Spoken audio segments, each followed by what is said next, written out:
Eh bien, bonjour à tous et soyez les bienvenus sur ma chaîne.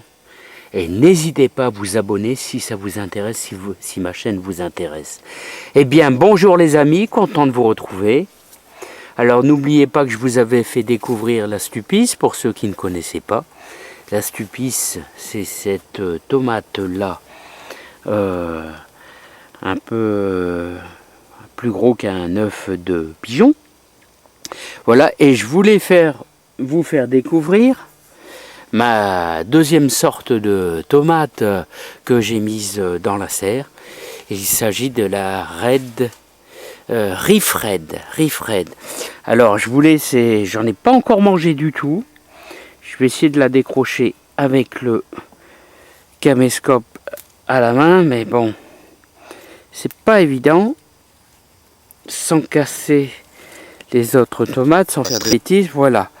La toute première, c'est la première fois que je fais cette variété-là, la Reef Red. Et pour vous, je vais essayer de la couper. Alors voilà les amis, je vous ai mis une Reef Red et je vous ai mis une toute petite Stupice. Voilà, vous voyez la différence. Pour la Reef Red, j'ai pris une tomate mûre et j'ai plutôt d'un calibre moyen. Je vais la trancher en deux. Et je vais vous la faire voir à l'intérieur comment elle est. Apparemment pas énormément de graines, et sachez que c'est une variété que je peux reproduire vu que ça n'est pas hybride. Et je vais goûter tout ça pour voir un petit peu ce que ça va donner.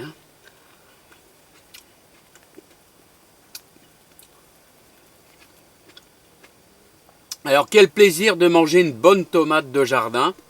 C'est pas mes premières, bien sûr, mais vraiment délicieux. Légèrement sucré.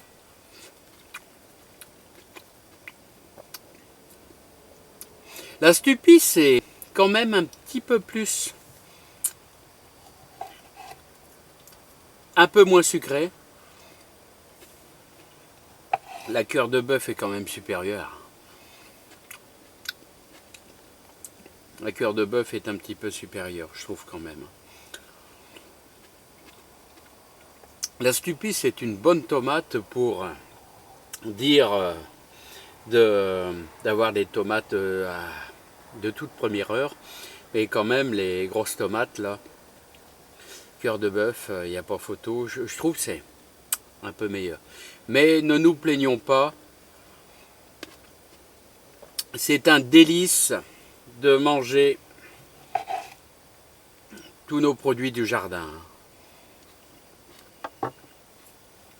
Et moi, vous voyez, je suis un grand mangeur de fruits et de légumes, et de plus en plus, en espérant éviter toutes les saloperies qui traînent, mais bon, c'est pas garanti. Voilà. Ouais, la cœur de bœuf, je trouve quand même un petit peu meilleur. Il y a très peu de différence, mais ça joue quand même. Bon, ceci dit, les amis, donc, les premières cœurs de bœuf arrivent. C'est bien. Je vais devoir arroser un petit peu là, parce qu'il y a un pied de tomate, je vois là, qui a dû être oublié un peu sur le côté. Donc, on va s'occuper de ça. Alors, vous voyez, je vais essayer de vous faire voir vite fait une vue. Vous voyez, les Stupices arrivent quasiment en abondance. Les cœurs de bœuf, eh bien, on vire de l'oranger au gros rougeâtre pour celle-ci. Et nos fameuses Saint-Pierre qui sont un petit peu en retard. Alors ceci dit, nous n'avons aucun fruit, aucune prune. C'est bien dommage. Pratiquement pas de pommes. Quelques-unes par-ci par-là. C'est la première année en 15 ans que ça arrive. Le chèvrefeuille qui est en fleurs. Voilà, et aussi également nos graminées qui se portent bien, ça ne gêne pas le manque d'eau. Hein. Alors vous voyez tout le verger là, ils vont faire que du branchage. Ah, tout le verger là, il n'y a pratiquement aucun fruit, c'est incroyable. Hein. À bientôt les amis.